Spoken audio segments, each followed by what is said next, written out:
Hello everybody, this Tahir Abbas और आप सब देख रहे हैं गुहैश। फ़िलहाल हम खमर साहब के मकान पर हैं। यहाँ पर हमें वक्त देने के लिए मोहम्मद फरीदुद्दीन साहब जो कि एमएलसी हैं और एक्स मिनिस्टर रह चुके हैं, टीआरएस पार्टी से बिलोंग करते हैं और खमर साहब से काफ़ी अच्छे ताल्लुकात इनके थे।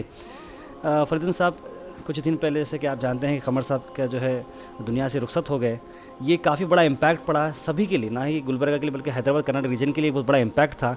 तो आपके पर्सनल ताल्लुकात कैसे थे? कमरुल इस्लाम साहब के काफ़ी करीबी ताल्लुकात थे।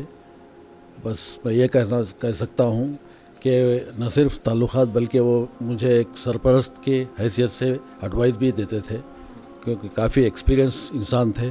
और मैं जहाँ तक समझता हूँ आज उनके जाने से एक खलासा पैदा हो गया है जो पुर होना आसान चीज़ नहीं है। ज़हीराबाद में जिस वक्त सियासत से बिल्कुल बेदखल था, उस वक्त से उनको जानता हूँ, क्योंकि पहली बार जब म्यूनसिपल इलेक्शन ज़हीराबाद में हो रहे थे शहरी कमेटी के नाम से, उस वक्त शायद मैं समझता हूँ मुस्लिम लीग से वो वाबस्ता थे, तभी उन्होंने आके ज़हीराबाद की आवाम को काफ़ी सियासी बेदार किया है।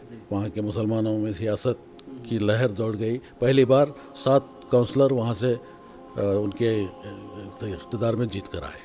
उनकी जो सियासी ज़िंदगी थी काफ़ी मुतासिर कर चुके हैं, न सिर्फ कर्नाटक बल्कि मैं समझता हूँ ज़्यादा ताल्लुकात उनके हमारे आंध्र प्रदेश से, तेलंगाना से ख़ास तौर पर रहे हैं और काफ़ी मुतासिर, जितने वो मशहूर कर्नाटक में थे उससे ज़्यादा मशहूर हैदराबाद में थे।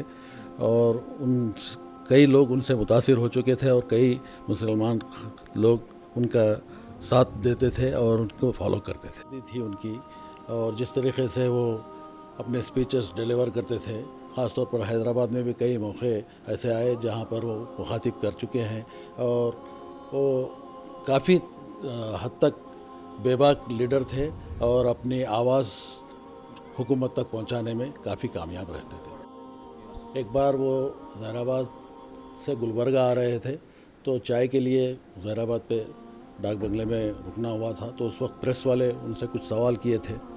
तो उस ज़मन में मुझे एक बात याद है, उन्होंने कहा था, ये बाबरी मस्जिद के ढाए जाने के बाद के तासुरात के ताल्लुक़ से बात करते हुए उन्होंने ये कहा था कि जो लोग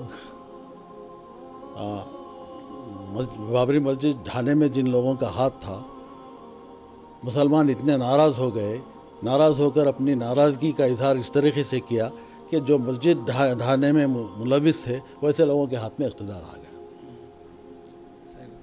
ये बात उन्होंने कहा था और बिल्कुल 100% वो बात करेक्ट थी, क्योंकि मुसलमान जिस वक्त बाबरी मस्जिद ढाई गई तो कांग्रेस पार्टी से एकदम बरहम हो चुके थे और चिदा हर मुख्तलिफ पार्टियों में बढ़ गए थे, जिसका नतीजा ये हुआ कि बीजेपी इक़्तिदार में आई और जो लोग बाबरी मस्जिद ढाए थे उनके हाथ में इक़्तिदार आ गया। ये बात उन्होंने कही थी, काफ़ी असरअंदाज की गई थी मुझे। यकीनन उनसे काफ़ी राय मशवरा लेने के बाद आगे बढ़े हैं। राजशेखर रेड्डी साहब भी उनसे मुलाकात किए थे और बातचीत हुई थी।